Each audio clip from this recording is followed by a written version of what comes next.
We were discussing about this Jata Karma Samskara. That's what are all the rites and rituals that we have to perform at the time of the childbirth.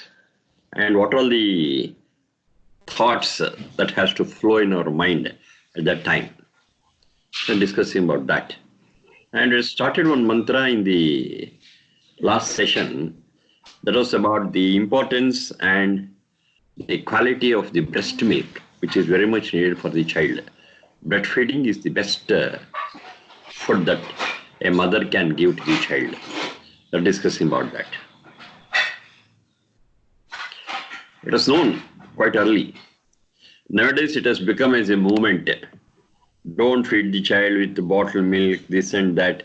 Go for breastfeeding, that is the best thing. All those things is today's movement, but it's known earlier. So that's what we are discussing. Now I got one more mantra which speaks about the importance of the same breast milk and breastfeeding. That's the second mantra we are seeing. That is from Veda. Srinath had come, I don't know whether he had dictated this mantra last time, whether he has come, he had not come. So I'll dictate same thing. Yaste stanaha, shashayo, yo mayor bhuryo, yo mayor bhuryo,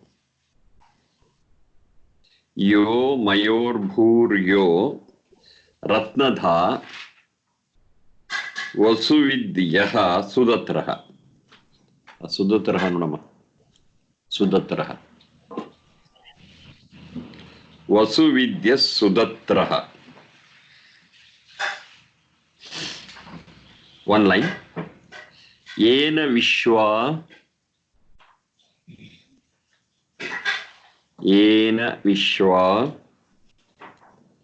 pushyasi. Sha is murdhanya, second sha. Pushyasi. Varyani Saraswati Tamiha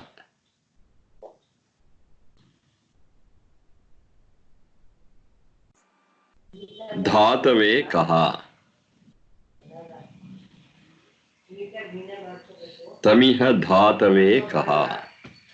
This is Rigveda 1:164:49. 1:164:49. Rigveda. First mandala, 164th Sukta, 49th mantra. Yaste stana shashayo yo mayor bhuryo ratnadha vasuvidyaha sudatraha. Sikte nama sudatraha? Hediniದೆ. Sushto dataha rajapurusha agre Dudhaidane dhatu bekenge avar first. Yena vishwa pushyasi varyani saraswati tamiha dhatave kaha. Saraswati nunama.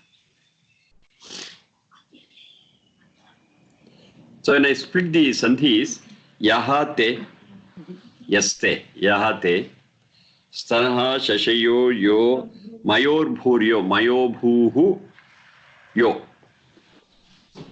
Mayo bhuhu yo. That finally becomes yaha. Vasuvidyaha. Vasuvit yaha. Vasuvit yaha vasuvidyaha. Sudatraha. Yena vishwa pushyasi varyani saraswati tamiha. Tam iha. Tamiha. Tam iha. Dhatave kaha. So I got one or two splittings to be done, sandhi work.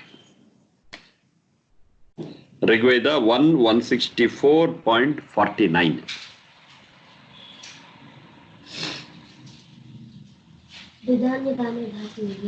Sudatrake.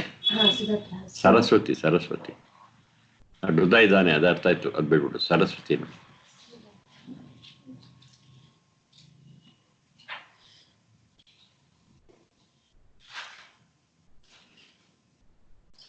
So here,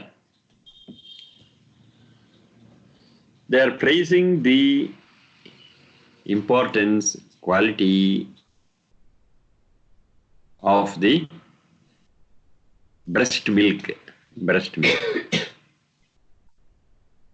Of course, instead of breast milk, they use breast. Instead of breast, they use breast milk. No problem at all. Te stanaha. Yaha te stanaha.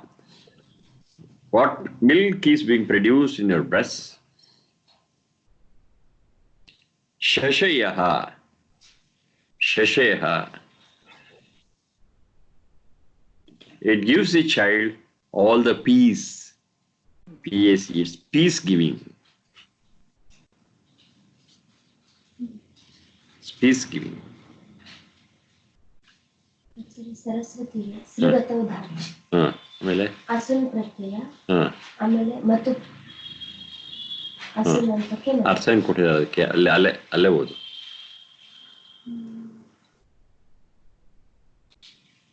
ಪ್ರಶಸ್ತಂ ಸರಹ ವಿಜ್ಞಾನಂ ಗಮನಂ ವಾ ವಿದ್ಯತೆ ಯಸ್ಯಾಂ. ಸರಿ.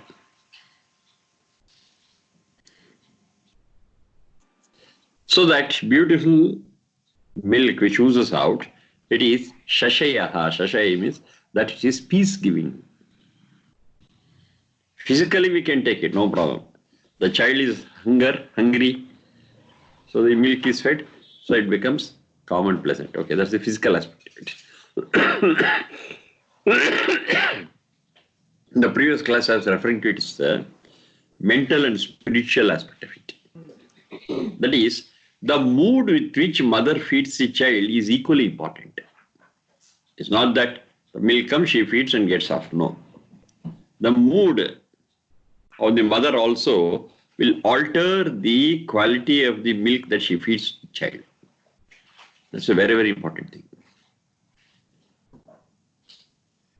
The problem is you cannot measure it unless it is very much visible. Unless it is very much visible, you cannot measure it. And because it is beyond our measurement, we just leave it. We don't consider it at all. That's the problem. Not only in this case, but in most of the cases in the present day science.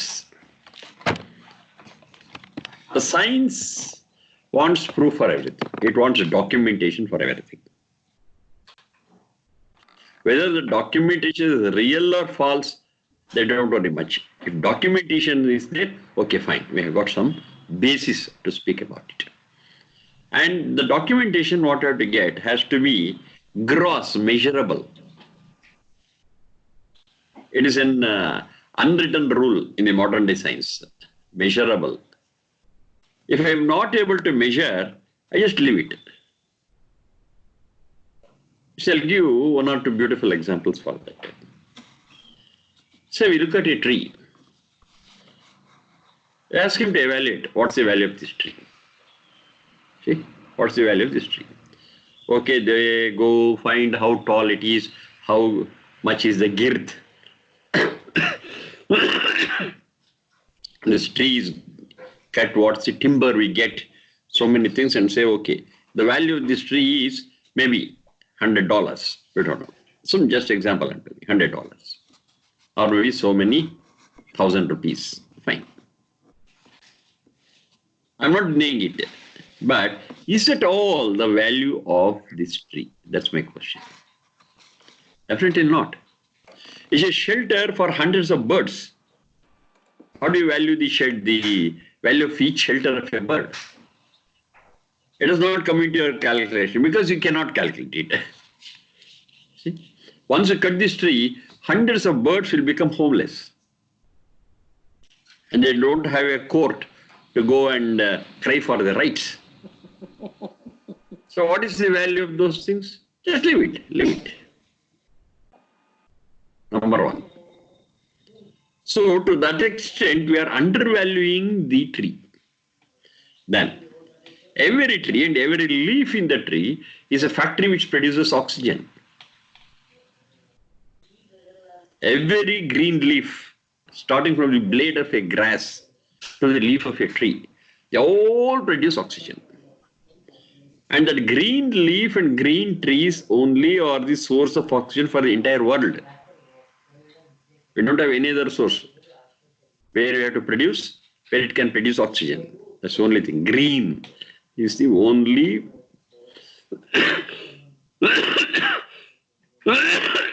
sorry, is the only source of oxygen, natural oxygen.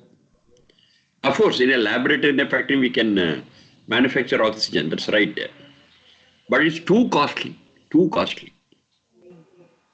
This natural oxygen is very simple and easy and clean. What is the value of it? I cut the tree. Okay.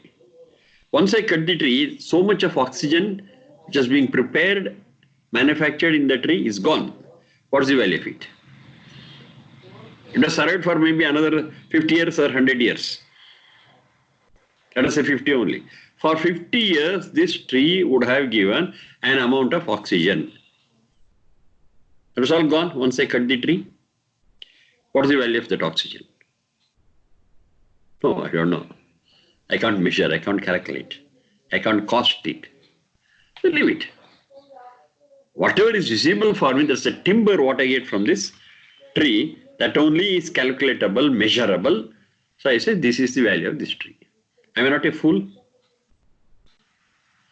Because I cannot calculate, because I cannot evaluate, I just leave it. Simple.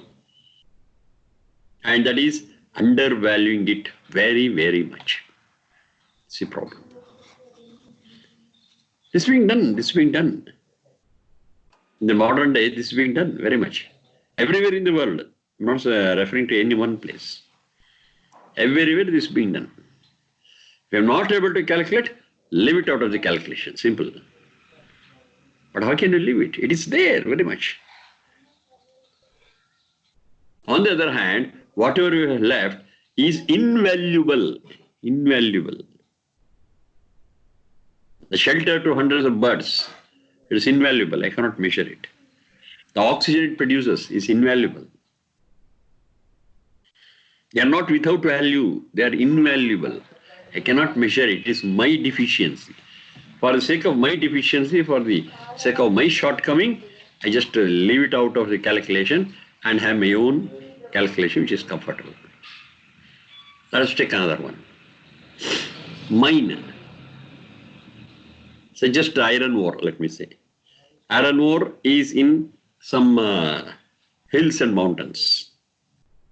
So mine it and take it. So how much you have got? We have got so many tons of ore, and we have removed all the other things, and finally we have got so many tons of iron, out of which we can convert it into so many tons of steel. Okay, this is what we calculated. It's okay, it's okay. That part is right. But for having mined, the very mountain itself has disintegrated. And for the sake of mining, we have cut hundreds of trees. The whole forest is gone. What is the value of the forest? How many creatures are there? Small to big. They all lose their shelter. They have to move away from their house. If I am turned out of my house and put on the road, how I feel? They are also same creatures. What is the value for that torture which they suffer? No, we don't know. How many trees have gone? What is its contribution to ecology? I cannot calculate. And because the trees are gone, when it rains, soil erosion takes place. What is the value of it? I don't know. Because soil erosion, it goes to ponds and lakes at the foothill of the mountain. And they all get polluted. What is the cost of it? I don't know. When I purify this iron ore to get iron, a lot of chemicals are involved, a lot of processes are involved, and all the waste of that factory again goes out, spoils the land, spoils the water bodies. What's the value of it? I don't know. So what is the best thing I can do? And I don't know, leave it. Just calculate in terms of iron and calculate in terms of steel, and my whole process is over. You're doing it. You're doing it. Only very recently people have understood this problem and they're trying to evaluate it to the best of their capacity and adding it to the cost of it. Only very recently. Still they are not complete. Still they are not perfect on that. This is a problem. The same thing here also. The quality of the mother's milk can be evaluated with reference to the chemicals what it has got. Apart from chemicals, the moods and sentiments of the mother being carried through the milk, we don't have any machinery to evaluate it. But the result we can see. Is the mother being calm? If she feeds the child also will be calm and pleasant. If the mother is irritated, if the mother is disturbed, and during that condition she feeds, the child also gets disturbance. The disturbance is carried to milk. This we can see, this we can observe, but we don't have a explanation in terms of modern science. We don't have it.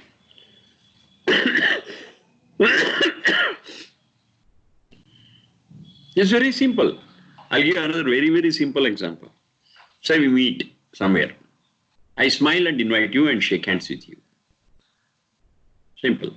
Or I'm tough, grim, and then shake hand and say, mechanical, okay, how are you? What's the impact on your mind because of my action? Is there no impact? With a jolly mood, I invite you, oh, how are you? Fine. And I invite you. Or grim face, I invite you. So there's a lot of effect on you. When I'm happy with a happy note, if I invite you, you're also happy, you're also cheerful. If I don't do it, the same dull mood of mine gets transferred to your mind also. How can I measure it? How can I measure it? But it's true that impact is there, that effect is there. I cannot deny the impact or effect. See? There are so many such things which are not measurable, but are facts. This is also one such. Mother's milk has got some quality, and that quality is affected by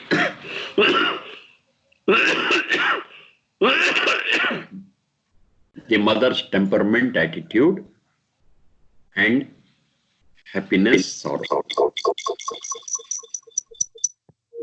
It's true. And the same thing is explained here. The milk that is given to the child is peace-giving. Not on its own. Physically, yes. The child was hungry, it got some food, that's okay. But that peace is a status of the mind and soul. Even that will be passed on. And the peace is passed on to the milk, starting from not the milk, but the mother's composure.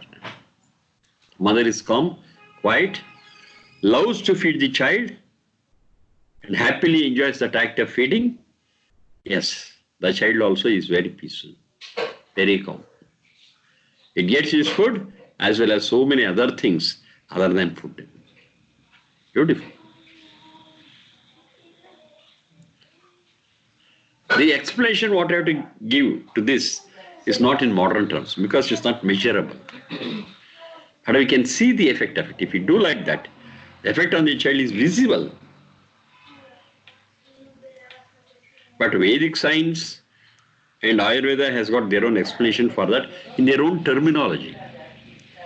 The modern science and the terminology do not fit to explain this fact. But Ayurveda has got its own terminology. Veda has got its own terminology. In this terminology, yes, they can explain. Shashayaha, peace-giving. The milk produced in your heart is peace-giving. Shashayaha. Next one. They explain the quality of it. Yaha mayobhuhu. Mayobhuhu. Mayo bhuhu is happiness. Mayo bhuhu is happiness.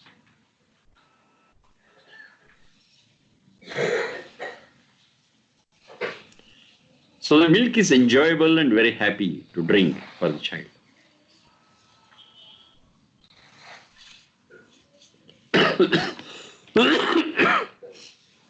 It will happen only when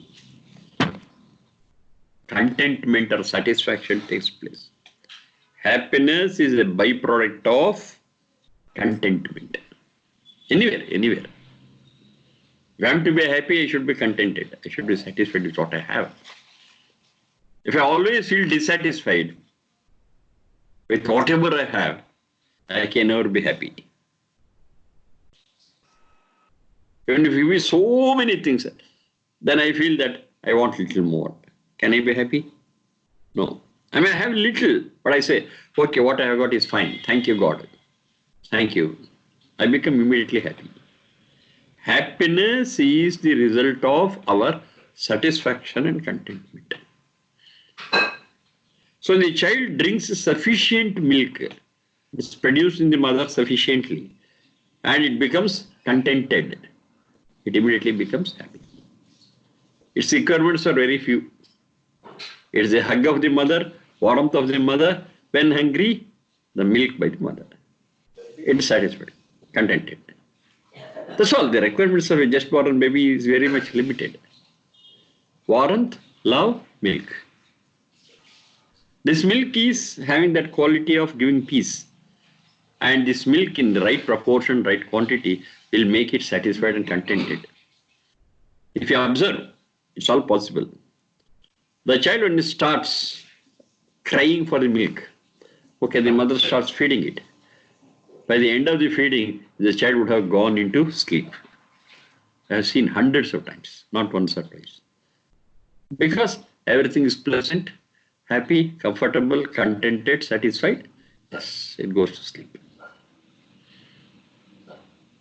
Absurd. What I'm telling is not fiction. Absurd. Because the milk given by the mother is peace-giving and is also sufficient to satisfy the child. Contented. The child becomes contented. And it is very, very happy.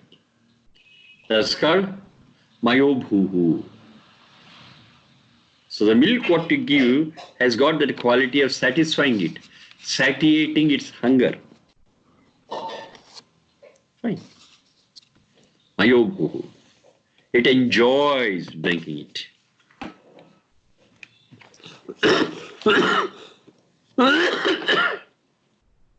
Yaha Ratnatha Vasuvit. Ratnatha Vasuvit. Ratna, generally it's used as a pearl. Pearl is known as Ratna. But here Ratna is a Ramaniyam. That which is Ramaniyam is called Ratna. Ramu Kridayam. That's the basic root. Ramu Kridayam. Our mind strucks in it. It attracts our mind and makes us our mind remain there. That's known as a Ratna. Of course, the same quality is there in a pearl also. In a pearl, maybe a gemstone, something like that. It attracts us and we feel like looking at it continuously, its brightness and other things. Of course, uncut is not there. Cut diamond, cut gemstone, everything. It attracts us. That's why it's called as Ratna. Basic is Ramu Kridayam. Ramu Krida means the one in which we always want to stay. Stay with.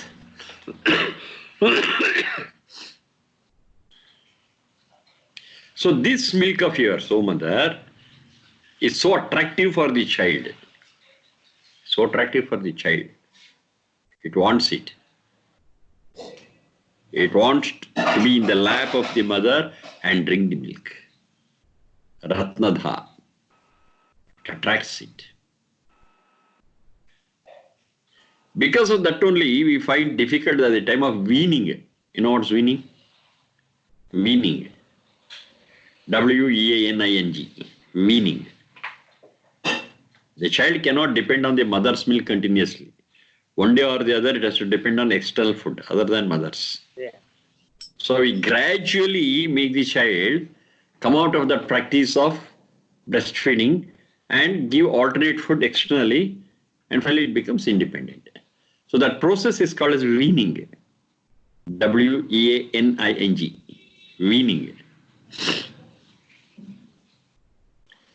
So that stage of weaning is very tough. The child wants mother's milk only, but mother cannot feed the child fully. Because the child grows, the mother's milk become insufficient. Maybe the same quantity that's being produced, but still because the child is growing, that will not be sufficient for the child. So I have to compensate it with other external food. That's called weaning. It's very tough. You have to face that stage. It wants mother's milk, but it doesn't become sufficient.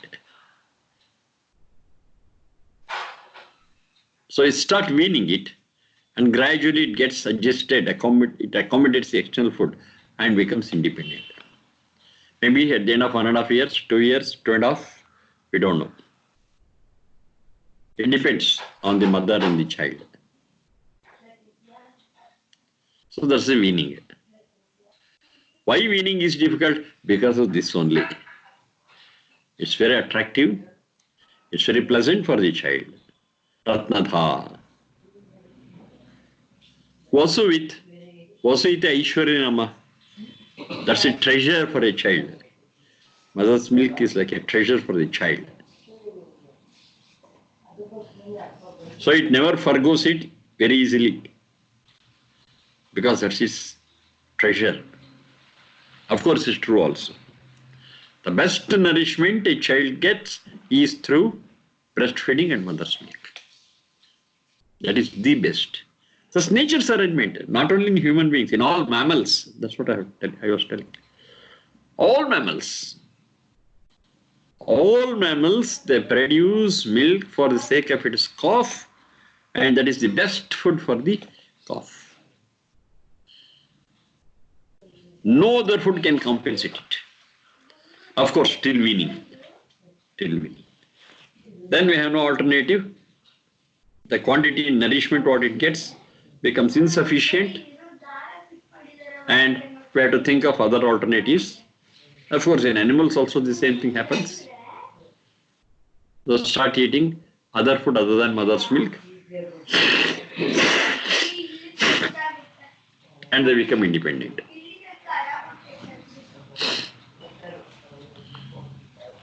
Ratnadha Vasuvit. It is the one which attracts it very much, and Vasuvit, it is the treasure of the child. A child when it is crying can easily pacify it when the mother starts feeding it. So all this disturbance, everything is cooled down once they start sucking the milk from the mother.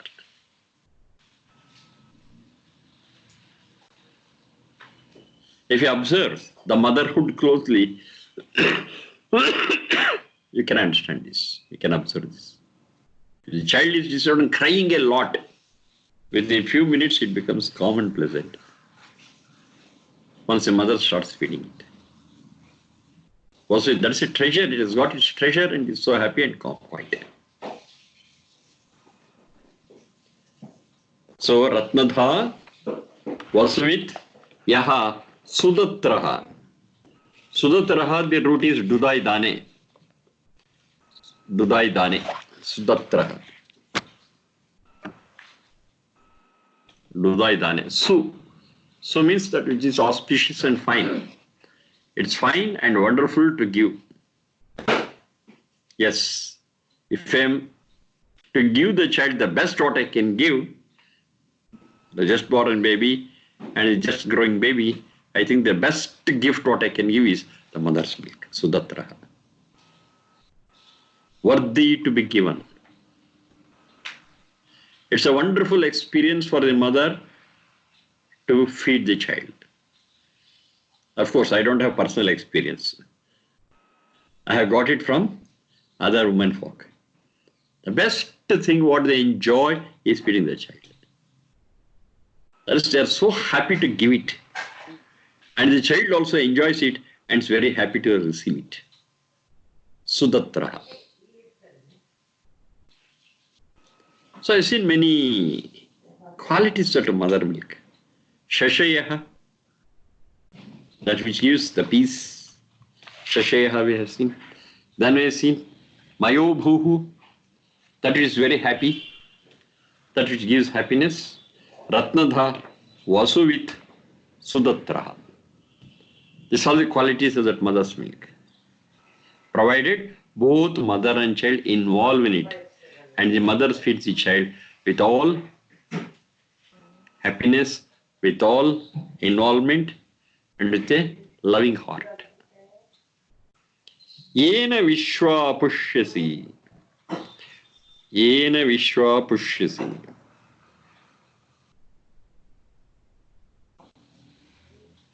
Varyani. Yena Vishwa Pushyasi Varyani. Pushyasi, Pushu Pushto. Nourishing. Nourishing. The best nourishing food to a child is mother's milk.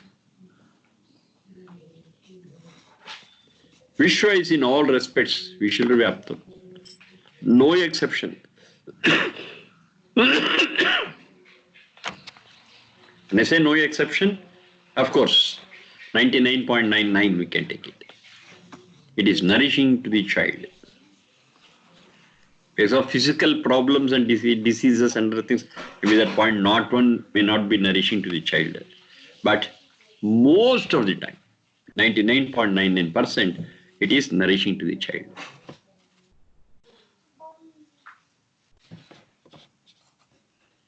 In a million or two, maybe there could be one exception. That's okay. For different other reasons. But for that, the mother's milk is the most nourishing food for the child. Most nourishing. Pushyasi. It is all the nourishment required for the child. Packed in mother's milk. Any baby food other than mother's milk, any baby food will never be equal to the quality of the mother's milk. No baby milk, no other food will be equal to this. The closest one, which I was speaking about yesterday, the closest one could be the cow's milk. Cow's milk could be the closest. Of course, there are so many other conditions. It's not a cow which has been tied in the shed and reared, that I was told yesterday in the previous class. A cow which roams out into the forest, eats herbs, yes, the milk of that cow. The milk of that indigenous cow. I underline, indigenous. Because most of the time in the dairy industry, we don't allow the cows to take birth and grow in the natural way. Hybrids are there. We take this one from this cow, that one from this cow, and finally go for artificial insemination. And finally, we manufacture our own type of the cow. So these are all unnatural processes, what you are following in the dairy industry, because you want more milk, you want more curds, you want more butter, you want more so much. You are concentrating on the quantity of the milk that is being produced rather than the quality. But here you speak about the quality. The quality of the mother's milk is the best, which is nourishing. And the next best alternative is a naturally grown and reared cow's milk, indigenous, which has gone out roaming and eating greens. Not the one which is tied in the shed and fed with our own fodder and other things. No, not that. That's not at all called as a cow. Because The name in the Vedic language for cow is Gau. Any closeness you observe? Cow, Gau. We find so many such cases. Gau, it has got the root, Gamalr Gatau, that which roams. That which roams only is called as a Gau.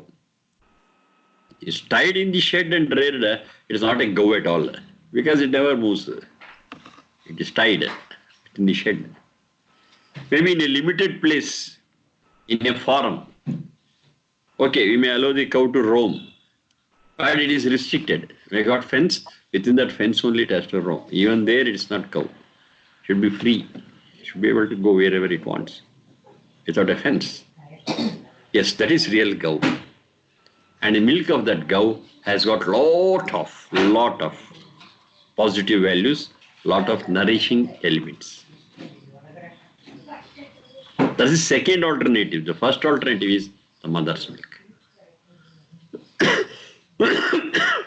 The mother's milk is nourishing. Pushyasi, pushtav. Yena vishwa pushyasi. It nourishes all its calf in all respects. This refers to not only human being. I have been referring again and again. It refers to all mammals. Any mammal when it feeds calf, this is what it is. Most nourishing. Then, next one, Pushyasi. Varyani. Varyani. So this Varyani has got two things. One thing is selective. Varyani is selective. Bring Varane. Selective. So the quality of the milk is with selected elements. And the selection happens very naturally and casually. The very process of manufacture of mother's milk in the body of the mother is so well set up that all the worthy things will get into that mother's milk. Nourishing and all good factors. At the same time, it's also capable of removing all ill effects. Removing all ill effects. Nivarayati, in that way. Nivarayati. So it eliminates all negative factors and is a concentrated positive liquid. Pushyasi is a combination of all nourishing factors and all that is can be chosen. It chooses naturally, the very process. It is the essence of it. And whatever is to be removed, whatever is negative, it's all removed automatically. The mother's milk cannot be polluted. Mother's milk cannot be polluted. But a baby food in the form of a tin or a bottle can be polluted. We can't help it.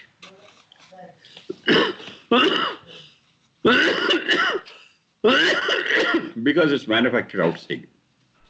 But here it's manufactured inside and it's very, very clean and infection free. Exception is there. Exception is there. If the mother is not healthy, if the mother is not loving to feed the child, if the mother is under tension, these things will never happen. Assuming that the mother loves the child, loves to feed the child with a calm and pleasant mind, yes, the very mother's milk is equivalent to Amrita. Amrita is nectar. It gives all the nourishment what is needed, and what all things are to be added to it is added, and what all things are to be removed, discarded will be discarded. It's a well manufactured, pure milk.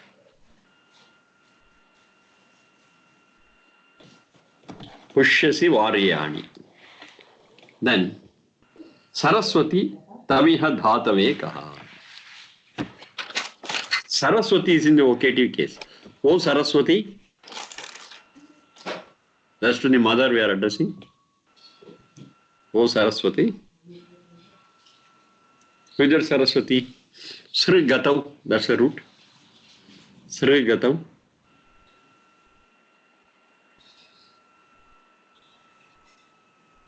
One is progressive, that's the direct first meaning. The very next meaning is one is progressive, has to be knowledgeable. A fool or a dumb fellow cannot progress. It's a knowledgeable person who knows what is happening. Okay, I am the mother. I have got the motherhood now. That's the child which is on my lap. And child needs this. Child needs my love. Child needs my warmth. Child needs my milk. And it's the best thing what I can give with all nourishment and power. Bring it. This much of knowledge. And of course, the food system of the mother also should be in accordance with it. As long as she is breastfeeding, she cannot eat whatever she likes, she cannot drink whatever she likes. She also has to lead a very, very disciplined life. And what to eat, what not to eat is very, very important during this period. Post-pregnancy period, post-delivery period, post-natal period, anything you can take. In the postnatal period, until she feeds the child, she has to lead a very, very disciplined life, eat specific foods, drink specific things, and do specific acts. She cannot be according to her whims and fancies, because every thought of hers, every food she eats, every drink she takes will have an impact or influence on the child through milk. The quality of the milk will be affected. If she eats junk food, for example, if she eats junk food, the quality of the milk will be affected. If she drinks intoxicating drinks, it will have an influence on the milk that is being produced. She also has to follow a strict regimen of right food and right drink and right action, physical activities. Of course, right mind, calm mind, peaceful mind. So to do all these things for her progress and for the progress of the child, she has to be knowledgeable. That is Saraswati, one who knows. One who knows what all the things are responsible for the growth of both mother and child. He is what is known as Saraswati. You know it. You know it. One more thing comes here. If the one who bears the child, one who gets into the motherhood, if she is not knowledgeable, she has no right to give birth to a child. She has no right to bear a child. See? It's not just a joke. It's not just a joke. We're actually creating the future generation. We're actually manufacturing the future generation in the womb of the mother, and the whole process should be known to the mother. She must be knowledgeable. The physical aspects will happen automatically. Husband and wife, they lead a joint life, a child is born. Okay. That will happen in any animal for that matter. Any animal. If you are also of the same level, then it's of no use. As human beings, we should be informed. We should have the knowledge of what motherhood is, how we can train the child in the womb, from there to the childbirth, and after childbirth, what are all the things we have to do, what are all our responsibilities. It's not just feeding. Through feeding itself, a lot of things can be transferred from the mother to the child. And the mother has to take care of the child, take care of the health of the child. Of course, there will be some ups and downs, but the mother should be able to, primarily. Of course, others also will participate. The mother primarily should know what to take care, what to do in case of such disturbances in the child, ill health in the child. She should know all those things.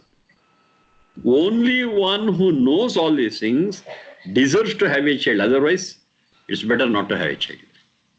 It's primary responsibilities on the mother. The motherhood she should have understood well. She should have understood a lot of basic things of pediatrics, right? Mm-hmm. For everything, I cannot run to the pediatric doctor, specialist. The first aid and other things, I should be able to do it and manage it and prevent so many problems that could come. So the mother is supposed to be knowledgeable, supposed to be knowing so many things regarding motherhood, regarding rearing of the child, regarding the health of the child. That is Saraswati. If she doesn't know all those things, just getting a child is meaningless. Just getting a child is meaningless. As the mother educated her child in the womb, in the same way she had to get a lot of samskara. Samskara means culturing. She had to culture the child for a better human life. Further, she should know it. She should know it. If she herself is ignorant, she can't do anything.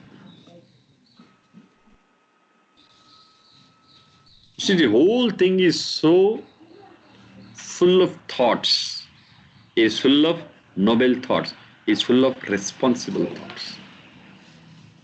That's how they look at this Jata Karma.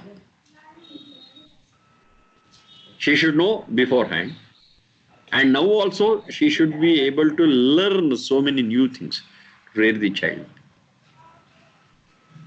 She's the one who is primarily responsible. Of course, she will have help, she will have assistance, that's all okay.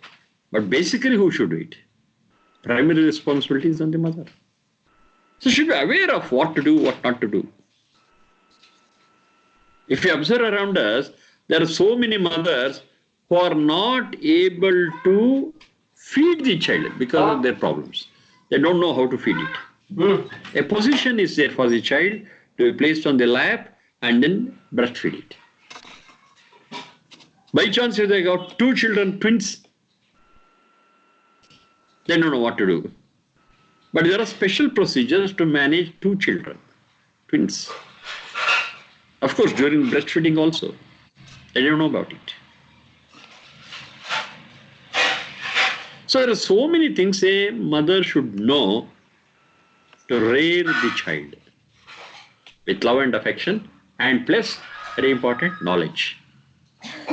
That's why she is referred to here as Saraswati, one who is knowledgeable, one who is progressive, one who is in the learning mode, and be alive for the experiences with the child and learn from it. Another very important thing that is, the child cannot communicate to us. That's another problem. The child cannot communicate with us. It is hungry, it cries. There's a pain, it cries. It has got headache, it cries. It has got stomachache, it cries. It cannot say, I have got headache, I am hungry, I am thirsty, there's a pain here. It cannot.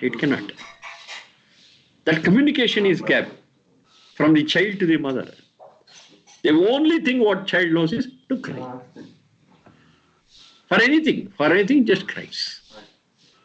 So as a mother, she should be alert enough, she should be sensitive enough to understand what that cry means. Is it for food? Is it because it's irritated, not getting sleep? Is it because some pain within the body or outside? Why it is crying? She should be able to interpret that cry. It's possible only when the mother is sensitive and knowledgeable. We have been seeing it in families. You observe. The child cries, the mother doesn't know what to do. She cannot interpret why it is crying.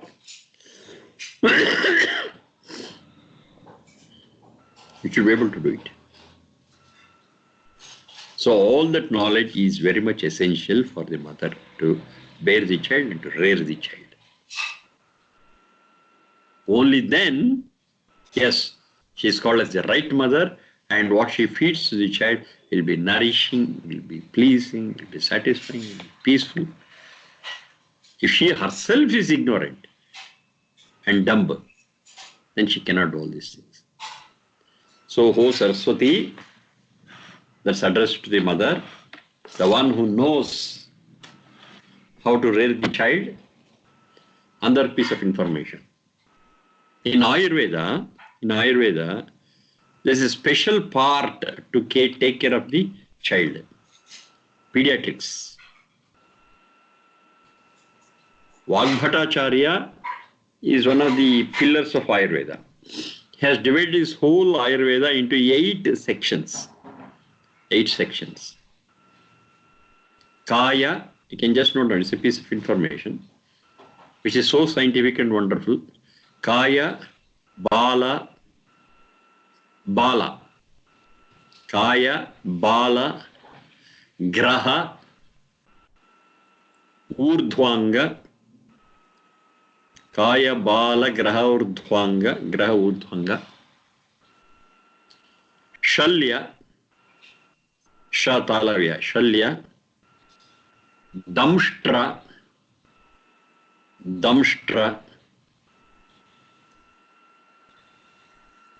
Jara, Shalya, Damshtra, Jara, Prusha.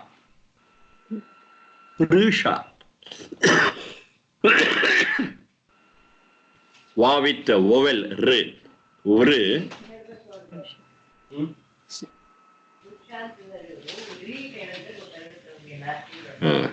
Sha is Murdhanya, Vrusha.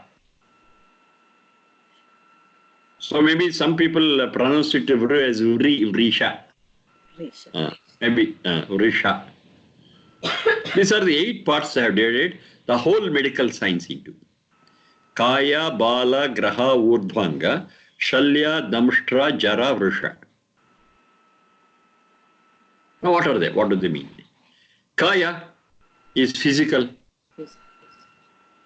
Kaya is physical. So it refers to the body in general. General physician can take it. General physician looks into this. So the English translation what I am giving may not be very perfect, but the closest I am giving. Bala, pediatrics. Bala is pediatrics. So the person has made a special study of Bala, he knows as pediatrics. Under pediatrics, that's what we are discussing now. Under pediatrics, one chapter is there called Kaumara Bhrutya. Kaumara Bhrutya. Bhrutya is servant. Kaumara Bhrutya. Kaumar is the baby, infant. So how to serve the child? That's the meaning of that word Kaumara Bhrutya. How we can serve the child? Just born and growing. Kaumara Bhrutya. So in that they discuss so many things about this. And the root is in this mantra of Rigveda. Based on this mantra of Rigveda and the earlier one what we had seen, that is of Yajurveda, depending on these two, they have elaborated so many things required for child care. And how to manage infancy of the child. All those things are discussed. That's called as Kaumara Bhrutya. And they discuss so many things, quantitatively and qualitatively also, which the modern science is yet to identify and recognize. That's the beauty of it. Kaumara Bhrutya, that is Bala. Then Graha. Graha is psychiatry. Graha is psychiatry. It speaks about the so many functions of the mind, normal, abnormal, disturbed, everything. It speaks about Graha, psychiatry. Psyche is also an important part of our body, part of our life, psyche. Psychiatry. Urdhvanga. Urdhvanga. Those parts which are above Urdhvanga is ENT, ear, nose and throat. Ocular science, that's about the eyes.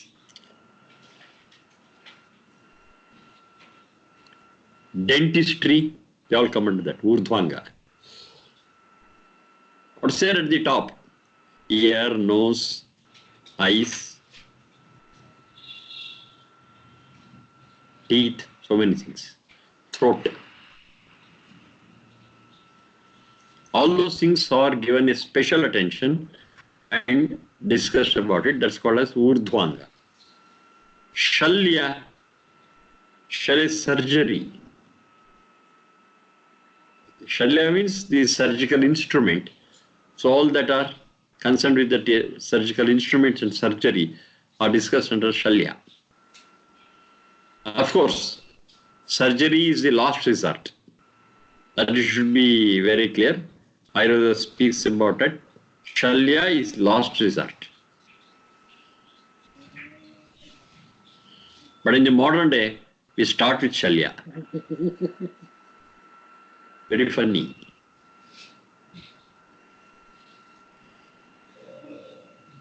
The delivery pain is little more. Okay, cut it open, C-section. Surgery. So make a cesarean operation and take the child out. Anything, for anything. Something is wrong, the medicine is not working, amputate it. The priorities and the procedures are totally topsy-turvy. It's okay. Not to comment about it, but I'm trying to put before you the high intellect in this Ayurvedic science. That's all. Shalya, surgery. In fact, Ayurveda and Ayurvedic physicians were the pioneers in the field of surgery. Especially we speak of Sushruta, who is the father of surgery. Sushruta, father of surgery. They discovered lot many things in surgery. Lot many things. So we know about anesthesia, just for example, anesthesia. Okay, we give anesthesia and they go into deep sleep and we perform the operation on them, etc., etc. That all you know. When they will get up, in the present day context, when the effect of the anesthesia gradually comes down, maybe 8 hours, 10 hours, 15 hours, 24 hours, and gradually get up. We don't have an antidote for anesthesia where they will immediately get consciousness. We don't have it. But in Ayurveda they speak about one we call it as sammohani. Sammohani is anesthesia. Sanjeevani is to bring out an anesthetic effect immediately. Sammohani, Sanjeevani. If a person is unconscious, if Sanjeevani is given, yes, they immediately become conscious. Such things are there. Sammohani, Sanjeevani. Another very important thing what you find there is, surgery is conducted without giving anesthesia. Surprised. Operations, treatments are done even without giving anesthesia. A science is there. They studied the whole human body and its nervous system, and they found that there are sensory nerves which carry the impulses to the brain. Sensory nerves which carry the impulses to the brain. Impulses of everything. Impulses of touch, impulses of heat, impulses of pain. Some things are carried to the brain through sensory nerves. That discovered such beautiful system, and that found the nerves through which the pain impulses are passing. So they had discovered some pressure points. So they put pressure on that point. That point in the Ayurveda Shastra is called as marmasthana. Marmasthana. A vital point. The closest translation. Marmasthana.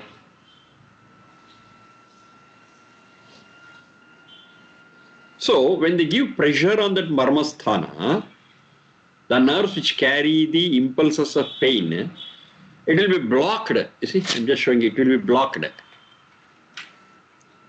I'm just showing here. It will be blocked. When the pressure is there, it will be blocked, and the impulses of pain will never reach the brain at all. Because they have given pressure on that vital point, marmasthana. Then they can operate. While operating, pain will be there, but the pain impulses are blocked. They never reach the brain at all. No anesthesia is required. No anesthesia is required. This is how they do it. And very few people have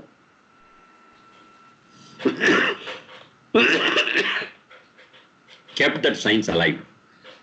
Very few people. No anesthesia is required. Just give some pressure on the pressure points. The pain impulses will not reach. The person is very much conscious. Just operate. Such wonderful things are there. I have a doctor friend who is an Ayurvedic physician and has made a special study of this dentistry, Ayurvedic dentistry. Even today, December 2019, even today, he is able to remove the teeth without giving anesthesia. I want to give a demo for you when we can arrange it. He should have a patient, and I can just ask him to do it before the camera, and you can observe it. When can we have it? The same time or any other time? Yeah, same You time. can call your friends and you can ask your family to witness it. When can we have it? I'll give a demo of it. My doctor friend is capable of doing it. His wife also is an expert in that. I can ask any one of them to come and demo it for you. Okay, we'll take 15 days time, a fortnight's time. Yeah. Then you can organize. We need to have a patient to. Huh? We need to Patients have will be there for him. Patients will be there for him. We have to fix the time. The time. We have to fix the time. Say another 15 days you will take. You organize from your part, and from my part I will organize here, and let us match it. And one day we have to see the demo. It's very important. Without giving anesthesia, maybe if it's required, I will take this laptop to his clinic only, no problem. But the timing should match. That we'll see. So it's 10.5 hours between us. It's 10.5 hours. Yes. Now is a 9.5. Right now is the 9:19 here. 9:19. So it is 8:45 here. Sorry, 7:45. So it's hour and a half, I think, is a difference. Yeah. 2.5? You're on the previous day. You're on the previous day. It is for me Yeah. 7:45 a.m. For Central Time, it's 11.5. For you, it's 10.5. Yeah. 7 a.m. 7:45 a.m. Yeah. For me, it's So you're 8:20. for you 8:20. 8:20 p.m. PM previous day. Yeah. Yes. Yeah. Previous. So day. roughly it is 10.5 hours. 10.5 hours to 11 hours behind. You're behind. Yeah, we are behind. Yeah. Okay. Usually his timings will be in the evening. In the evening. So It's morning. around 6 or 7 p.m. here. So for you it will be Early 5:30 or 6 a.m. Mm-hmm. So will it be convenient for you early morning? Yeah. So please organize. One day the whole class will be a demo, and he will be able to talk to you also and will explain how to do it. It's a wonderful experience. Removing the teeth without giving anesthesia. It's possible. Okay.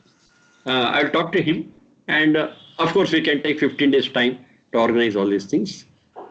If it is possible for you, you can put on a big screen with your that LED projector or some such thing so that more people can see it. It's a wonderful thing. So this is about Urdhvanga. Kaya, Bala, Graha, Urdhvanga, and Shalya.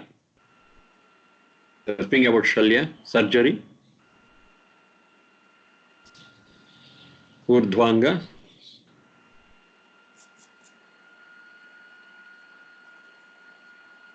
Kaya, Bala, Graha, Urdhvanga, Shalya. Next is Damshtra. Damshtra. Damshtra, it is venomology. Venomology. A dog bites. What to do? The puncture made by the dog's teeth in our body is very dangerous, is venomous. A snake bites. A bee stings. A cat scratches. A monkey bites. There are so many such interactions with other animals, with other creatures. And everything, even the bite of a other human being for another human being is venomous. So how to manage it? It's venomology. That's all discussion to this Damshtra. Damshtra, venomology. If there is a sting, if there is a bite, what should be done? Today we have got different terminologies. If a dog bites, it may result in rabies. And the feature of rabies is hydrophobia, so many things. So they give some a course of injections so that anti-rabies things are given. There's snake bite, they give anti-venomous drugs. Okay, there are so many things.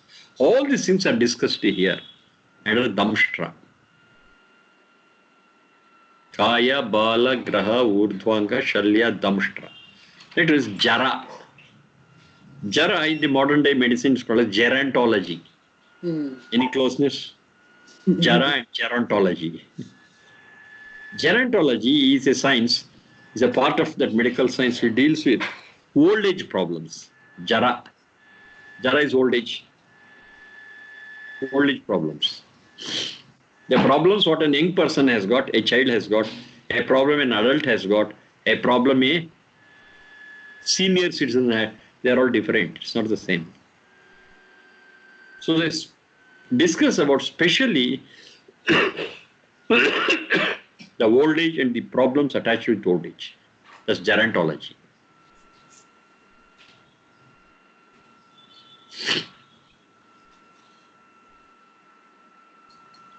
A lot of things are discussed there. What is an old age? How the whole instrument of ours might reach us the old age. It would have dilapidated, it would have worn and torn, so many problems will be there. I cannot see clearly, I cannot hear reasonably. I can't walk fast. I can't sit. If I sit, I can't get up. Orthotic problems. So many things are there. And my digestion power would have come down. Hunger is not there. Overthirst is there. I can't get sleep. These are some of the problems of old age. Many such things are there.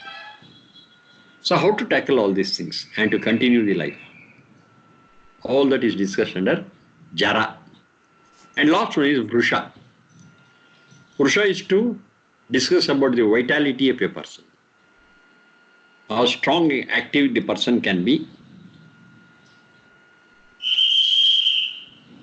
The closest word of English what I can give is aphrodisics. Aphrodisics. APH, no Mother dictionary. Aphrodisics, I'll give the exact spelling for it.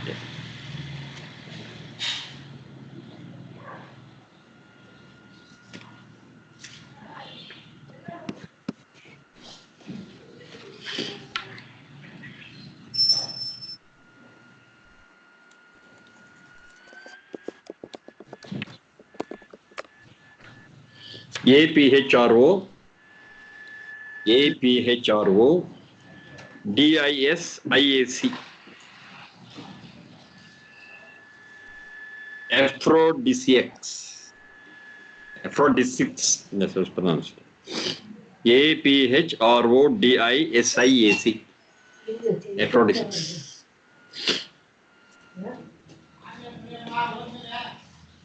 It's very close to the reproductive process and vitality. The reproductive process and the vitality.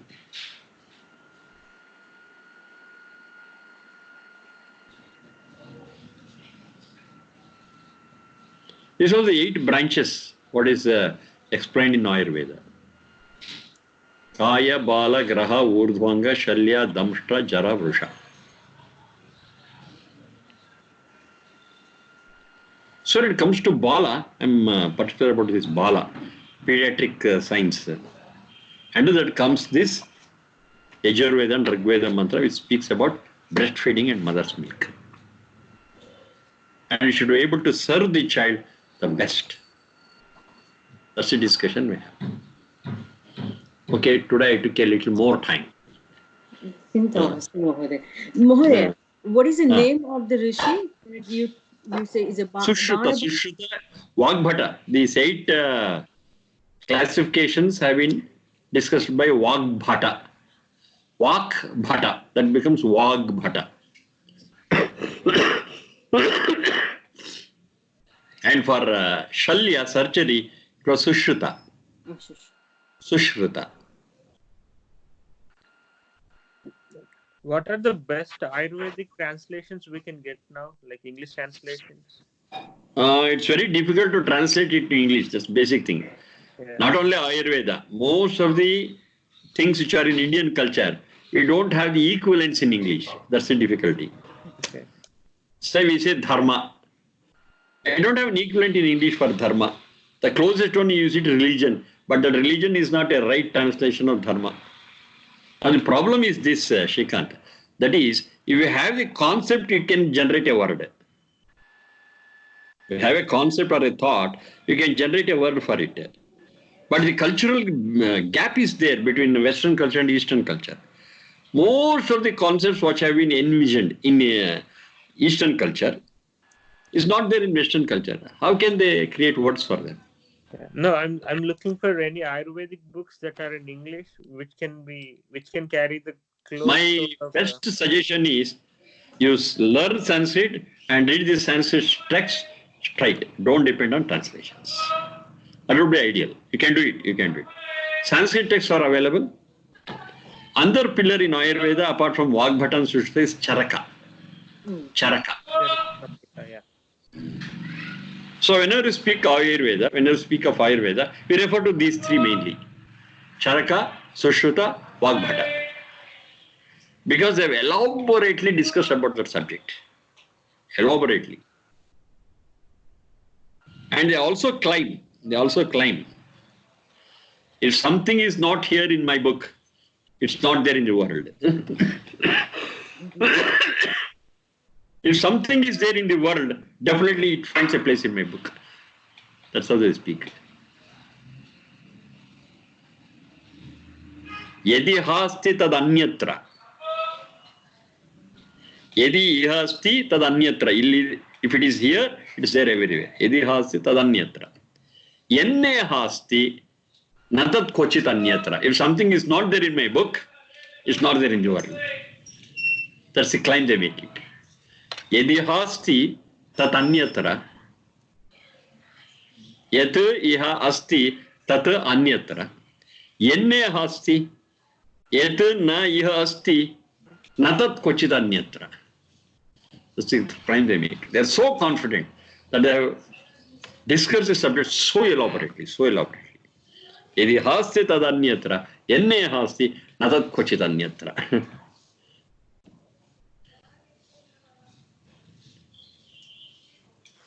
Okay, that's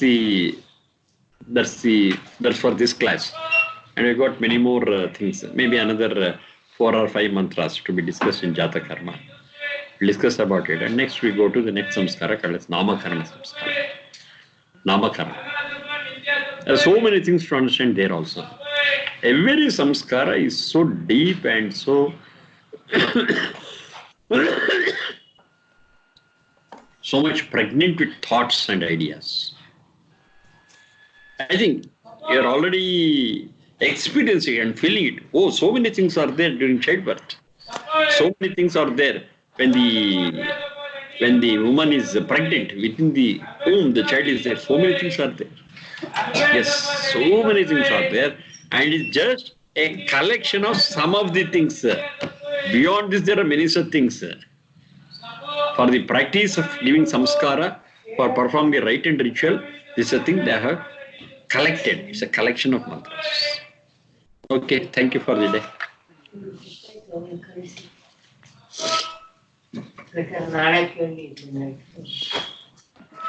Thank you. Namaste.